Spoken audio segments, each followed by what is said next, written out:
Accent your landscape in your home or even your business. Previously, we talked about uplighting and moonlighting and silhouetting and some neat effects. Well, there are other effects you can use as well. And some of these I'm sure you'll be familiar with. The first one and most commonly used is the path lighting. So a path light is any light that's close to the ground and is lighting a pathway so you can walk, for an entrance to your front of your house, the sidewalk, or it could be a garden path.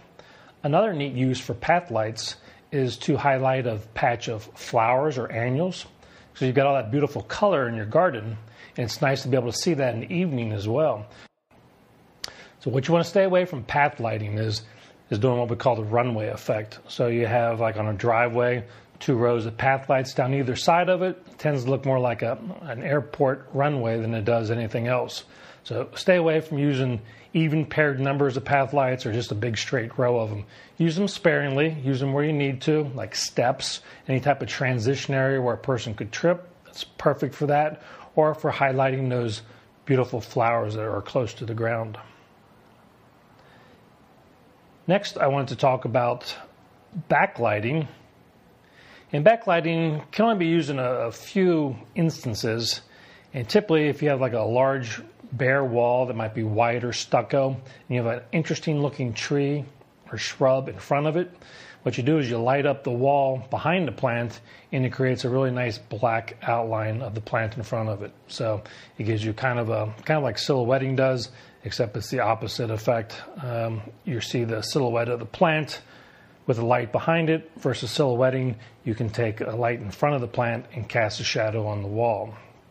One of the other types of lighting is accent lighting, and this is used to highlight or accent a particular feature, a statue, some focal point in your garden. So let's say you might have a nice little piece of statuary or artwork.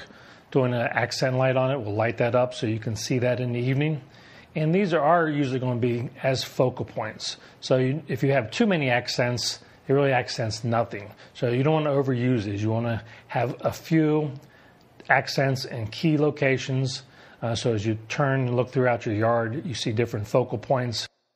Things we like to accent light are Japanese maples, are very nice. Any type of water feature or waterfall, statuary, pottery. Even the front door can be accent lit. If you like to do wreaths and other type of seasonal decorations on your front door, putting an accent light on that will draw attention to it and also give you a nice focal point for the front of your house.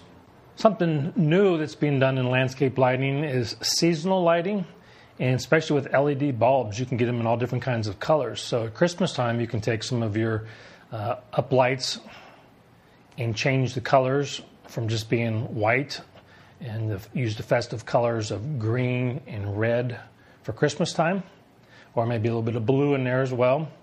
And then for Halloween, you can do some oranges and yellows, which will add color, and the blue goes well with that as well. So the last thing I'd like you to consider in your landscape lighting is not to light everything with the same intensity of lighting. We like to look at 3 different lighting levels. One would be the brightest lights, which you would use for your accent lighting, anything you want to highlight. So that's your brightest lights. And then your medium lights would be something that's still interesting, but you don't want to draw as much attention to. A path light for a transition and for steps or other type of pavement materials. You want that fairly bright so you can see it. A sitting area where you might be talking to friends and family. You want that fairly bright. Then the third level lighting is the lowest level lighting, and it's just used as kind of the glue, kind of ties everything together. So have fun, get creative, and try some different landscape lighting effects.